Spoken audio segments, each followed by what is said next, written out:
So to the average person, Theodor Herzl is the father of Zionism. Some call him the father of Reform Judaism.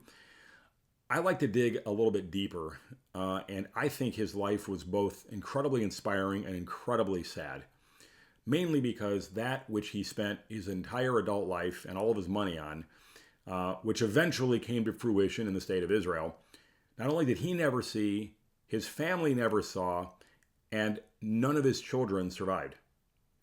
And to say it was sad is an understatement. However, the inspiring part of his story is a part of the story that I don't think anybody really ever gets to hear. They just sort of hear the end result, and wherever you fall on the end result doesn't really matter to me. It's just there is an end result. However, how he got there to me is interesting. So Theodor Herzl was born into an assimilated Jewish family in Europe, I believe in 1860. And he died 44 years later in 1904. Well, when I say assimilated Jewish family, the sort of structure of Europe for Jews at this time, sort of the mid to late 1800s, was that most Jews were still considered other.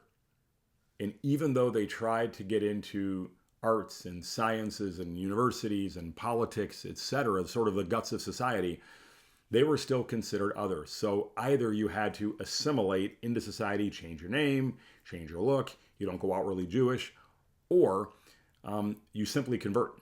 And there were a lot of families that converted. Think Karl Marx as an example of a converted, he came from a converted family who were Jews. And the reason for the conversion wasn't because they liked Christianity, it was because they couldn't get jobs. They wanted to be part of society.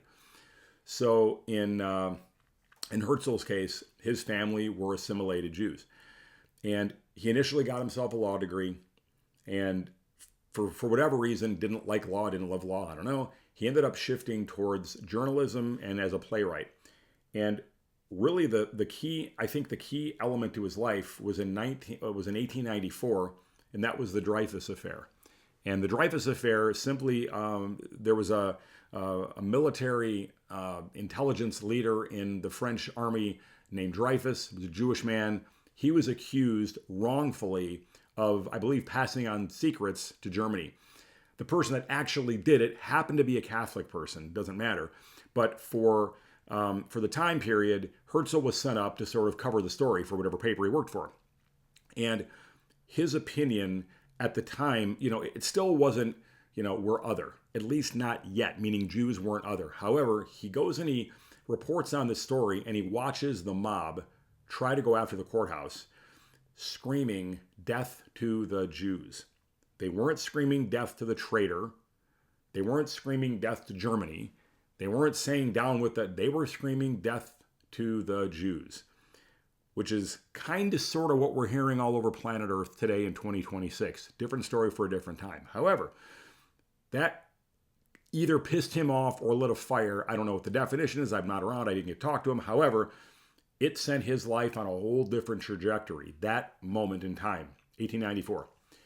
And whatever he had been doing up to that time, raising his family, I think he had 3 kids, he suddenly changed. And he decided, we can't stay here in Europe. Europe doesn't want us.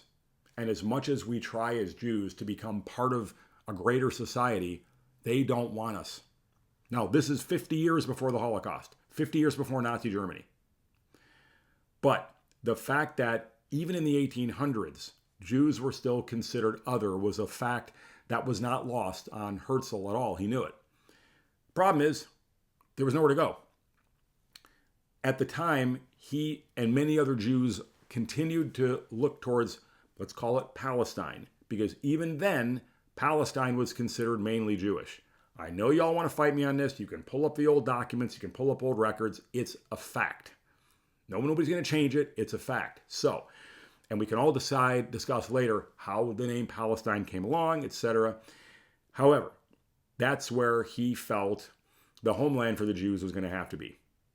It wasn't another state. It wasn't another country. It had to be Palestine or ancient Israel. Okay? The problem is, he didn't have any money. It wasn't like he had $100 billion with which to suddenly plant a flag. And it was controlled by the Ottoman Empire. So it wasn't just that simple. So he was going to have to go, if you will, door to door. This is to me where it gets inspiring, and almost cold call people. I'm a business person. He was cold calling, knocking on doors, trying to get people interested. So he wrote a pamphlet, I think in 1896, and it was just a pamphlet. It's kind of like threw it out there into the world to see what would happen. Imagine like me making a video, what's going to happen? You making a video, what's going to happen? You put out a blog post, right? He made a pamphlet. Slowly began to get attention. And eventually he created the first, I guess it was called the Zionist Congress, and not terribly well attended, but attended. And what he began to discover was that the bulk of people that were more interested in making something happen were Eastern European Jews. Think Ukraine, think Russia, it wasn't the Soviet Union at the time. And the Western Jews, the ones with all the wealth, had zero interest. Kind of like here in America today. Different story for a different time, but most assimilated, non-religious, wealthy Jews did not see a problem. They didn't see that they were other. As far as they were concerned, they had their money, they had their homes, they had their vehicle, whatever they had their accoutrements. Why give any of that up to go to some desert? Why would they go anywhere? Again, this is years before the rise of the Nazi Party. And so, not only did they feel safe and comfortable, they saw no reason to support this guy. He didn't give up. He kept trying. He went to England. He went to France. He went to Istanbul. He went to the Ottoman Empire. Tried to talk to the Sultan. He went to Palestine. He went everywhere he could, trying to drum up support. Eventually, the Brits offered up Uganda.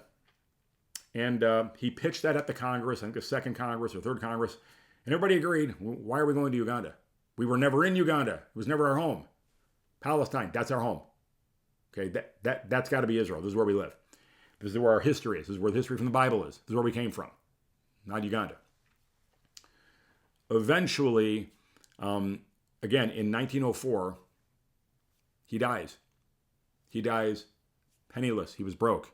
His marriage was failing because kind of sort of like Moses, right? When Moses suddenly found the burning bush and began talking to God, and his wife kind of, was the backdrop to the story. Well, for all of those of us who are married, and hopefully in a good marriage, you recognize that without your spouse, you might got nothing. But without my wife, I have nothing. Having said that, for whatever reason, Herzl didn't have that same experience. I don't know. It's not my life. What I know is that it wasn't a happy ending to the marriage, and he passed. He died. But why do I say it gets even more sad? His daughter, Paulina, was a drug addict. Had all sorts of problems. And I believe, I want to get the date right. I think it was 1930 that she died. Yes. 1930, his daughter, Paulina, dies of a morphine overdose. The exact day of her funeral, his son, Hans, remember, these were assimilated Jews. Hans was never even circumcised. Shoots himself, committing suicide. His daughter Trudy, who had mental illness, was eventually sent to a Nazi concentration camp and died there. All three of his children died in some horrific, tragic way. His grandson, Stephen, after he learned of his parents' death, jumped off a bridge in Washington, D.C. in 1946, and there went the end of Herzl's lineage. No name, no family, no Jewish lineage, nothing. Think of how ironic this is, right? Theodor Herzl, born into a Jewish family, assimilated but a Jewish family, and decides in the late 1800s that life was so bad in Europe for the Jews. No matter what the Jews ever were going to do, they were never going to be seen as equal. Never. They were always going to be seen as other. And he picked up on it and he went, we got to go somewhere. And almost single-handedly by himself, he creates this movement, and he drags it kicking and screaming. And unfortunately, he couldn't even drag it over the finish line because he died too early. And the very thing he was trying to create, this country that they could live in, he never gets to see. His family never gets to see. He has no offspring that can ever go there, and none of them are Jews. And one would look back, and again, although it was inspiring what he had to do to even get it to that point, how tragic that which he tried to build, neither he nor his family ever got to experience. there's a lot of things to unpack in there, and I don't have enough time in this video, or even, I'm not even sure I'm smart enough to unpack all of it. But sometimes in life, right, we believe in something, believe in a cause, believe in a whatever, and maybe we forget to instill that in our own family and our own kids. Maybe Herzl didn't instill it in his kids. I don't know. I don't think any of them were raised as Jews. I don't think any of them were raised to love being Jews. I doubt they were raised to be observant at all. And if you listen to how they all died, certainly something was going on in that family.